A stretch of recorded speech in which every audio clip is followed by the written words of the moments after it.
যে বর্তমান সমাজে আমরা দেখতে পাচ্ছি যে একটা সম্প্রদায় বের হয়েছে যারা নিজেকে আহলুল কোরআন বলে দাবি করছে। তারা বলছে যে আমরা শুধুমাত্র কোরআনকে মেনে চলব, মুহাম্মদ সাল্লাল্লাহু আলাইহি ওয়াসাল্লামের কোনো বিধানকে আমরা মেনে চলব না। এটাই আমাদের জন্য মুক্তির পথ হবে। শুধু কোরআনই কি তাদের জন্য মুক্তির পথ হবে, না হাদিসের প্রয়োজন রয়েছে? আমরা যদি দেখতে যাই পবিত্র কোরআনে, এটা আছে সূরাতুন নাজম ৫৩ নম্বর সূরা ২ এবং ৩ নম্বর আয়াত। আল্লাহ সুবহানাহু ওয়া তাআলা বলেন যে ওমা ইয়ানতিকু আনিল হাওয়া ইন হুয়া ইল্লা ওয়াহয়ুন ইউহা। নবী করিম সাল্লাল্লাহু আলাইহি ওয়াসাল্লাম নিজে থেকে কোনো কথা বলতেন না, বরং তার কাছে ওহী রূপে যা আসতেন তা তিনি বলতেন। অর্থাৎ নবী করিম সাল্লাল্লাহু আলাইহি ওয়াসাল্লাম নিজে থেকে তার উম্মার নিকট কোনো কথাই বলতেন না। তবে হাদিস অর্থাৎ আল্লাহ নবীর বাণী এবং আল্লাহ সুবহানাহু ওয়া তাআলার কালামের মধ্যে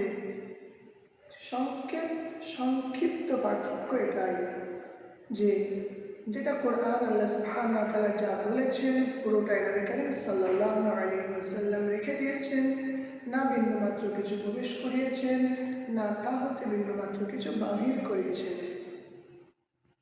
কিন্তু যেটা হাদিস, এটা নবী করিম সাল্লাল্লাহু আলাইহি ওয়াসাল্লামকে আল্লাহ সুবহানাহু ওয়া তাআলা সংক্ষেপে বলে দিয়েছেন এবং আল্লাহ নবী সাল্লাল্লাহু আলাইহি ওয়াসাল্লাম নিজের ভাষায় তা তার উম্মতের কাছে প্রকাশ করেছেন।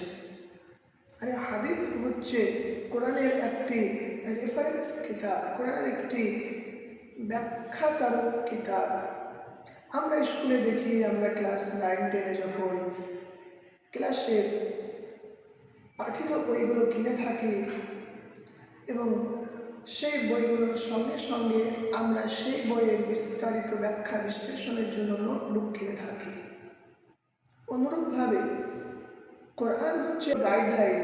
আল্লাহ সুবহানাহু ওয়া তাআলা একটা গাইডলাইন পাঠিয়েছে কোরআন রূপে এবং এর ব্যাখ্যা স্বরূপ নবী করিম সাল্লাল্লাহু আলাইহি ওয়াসাল্লামকে বাণী দিয়েছেন। সেগুলো তিনি নিজের ভাষাতে তার উম্মতদের নিকট পৌঁছে দিয়েছেন। এবং কেন রাসূলকে মানতেই হবে, নবীকে মানতেই হবে? উদাহরণস্বরূপ বলি যে আপনার ছেলে ক্লাস 10-এ পড়ে, আপনি আপনার ছেলের জন্য অঙ্কের মাস্টার নিয়োগ করেছেন, কারণ আপনার ছেলে অঙ্ক সম্পর্কে জানে না, তাকে অঙ্ক শেখানোর জন্য।